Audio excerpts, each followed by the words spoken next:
Hello and welcome. My name is Mark. This is Riffle Shuffle and Roll, and I want to apologize right off the bat for the blurred background. I'm still working out of our current temporary living space.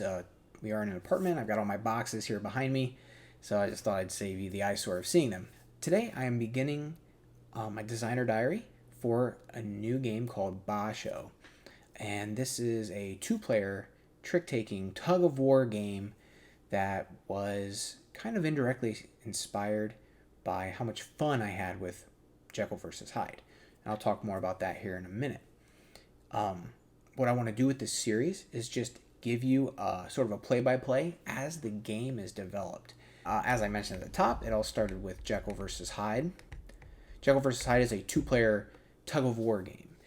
And anybody following along on BGG knows that I love Jekyll versus Hyde. So there are two little beefs I have with the game. First, it's not necessarily a great gateway game. It's a little too complex for people who are not accustomed to trick takers, and I like to inhabit that space of games where it's like we can just sit down, I can teach you how to play, and we can all be enjoying it very quickly, or me and my opponent. And a good gauge for this is my wife, who does not like overly complex games. So if I can teach her something and she enjoys it and picks it up right away, I know that I'm in the space that I want to be in.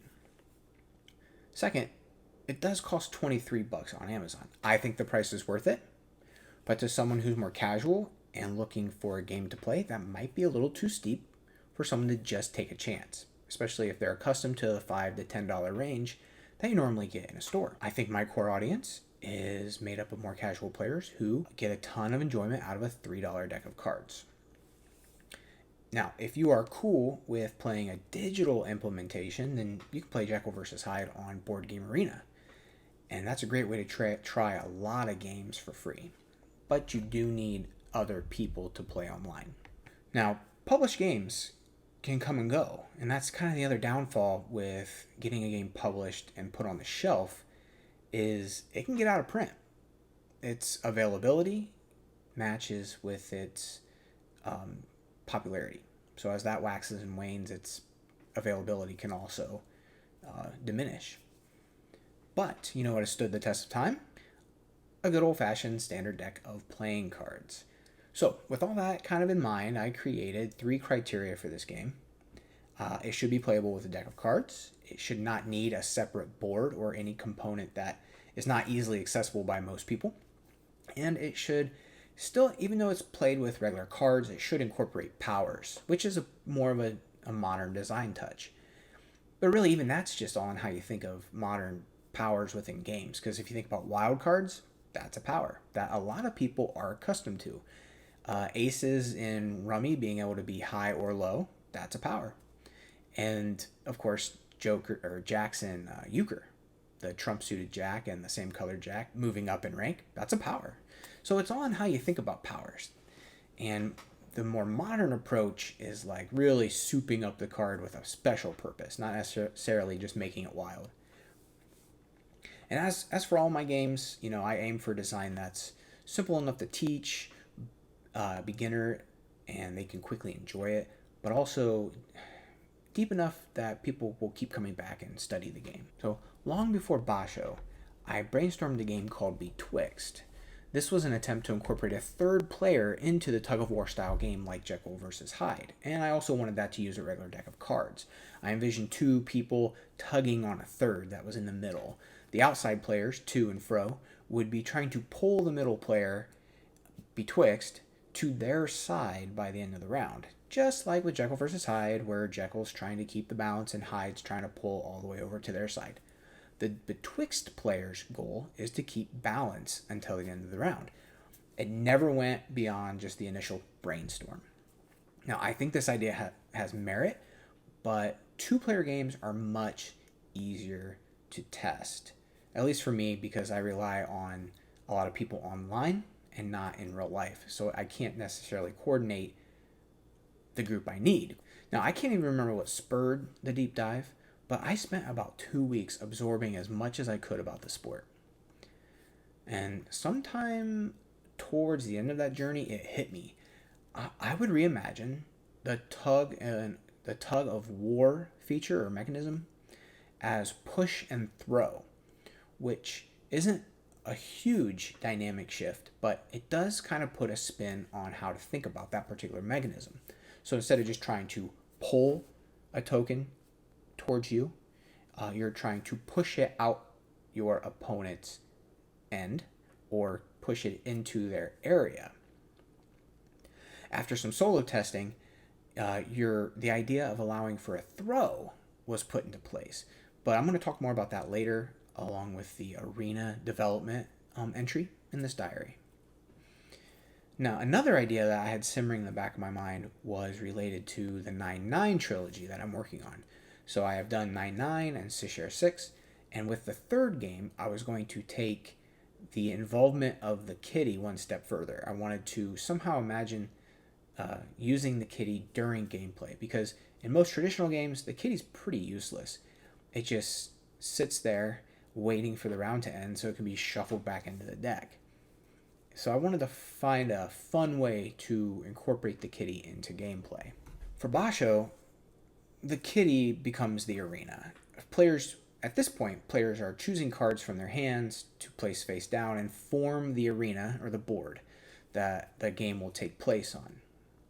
And those little details about how the arena is formed might change here later on.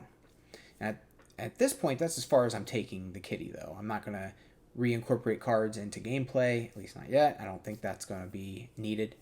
And all of that kind of development led to a design that almost allows for perfect information. Each player knows which cards they have put down to form the arena, but they do not know what their opponents have picked. But the deck is small enough that they can deduct what cards are still in play after a few tricks. Now let's talk about Basho's biggest inspirations. We already know Jekyll vs. Hyde provides inspiration for the game. Its card power implementation, to me, is an evolution of what Fox in the Forest has to offer, which is another inspiration for this game. Whereas Fox puts all the powers within the deck, which creates some confusion in its own right. Jekyll vs. Hyde has 3 powers that can be activated by potion cards. This small adjustment, in conjunction with the asymmetric objectives for each player, makes for a pretty amazing game, but that's also what makes it just a little too difficult. So for Basho, I've decided to find a balance between the two. Each player has the same objective, and I've incorporated the special powers within the deck. This is more akin to Fox in the Forest, but with fewer power cards.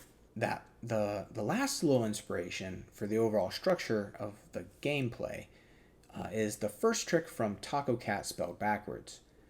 This game takes Tug of War to an incredibly simple level. I'm not going to knock it though. I enjoy it, my wife enjoys it, and I think it does some pretty interesting things.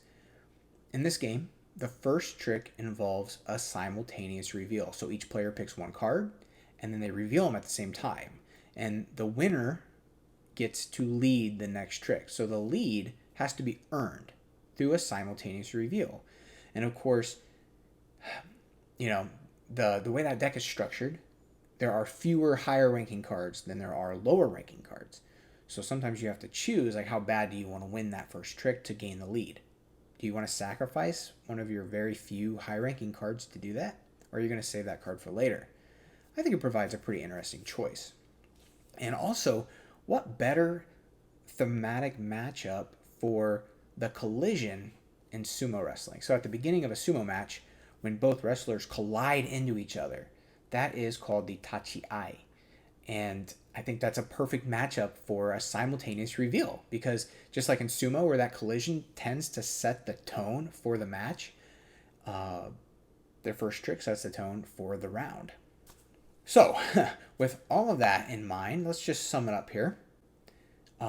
Basho stems from a desire to reimagine the tug-of-war style of game, like in Jekyll vs. Hyde and Taco Cat, without the use of a separate board. So I wanted to eliminate extraneous game pieces.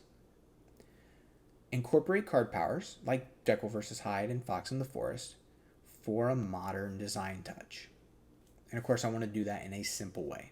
Limit the materials that I will require to play the game to things people already have, like a deck of cards, or tokens, coins, chips, whatever there is already around the house. keep the game simple enough to teach to a newbie, but deep enough for deeper study. And of course, allow for the sumo theme to fuel design and development. And that's where I think I'm going to end this entry. I hope I painted a clear enough picture for the origin of the game. In the next episode, I'll be talking about the development of the deck up to the point of where the game is at when I record. So there will be at least 2 testing sessions involved in the deck's development.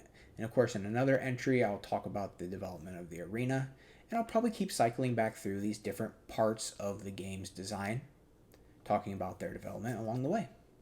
So I hope you enjoyed this particular entry, and I appreciate you watching. Until next time, keep on playing.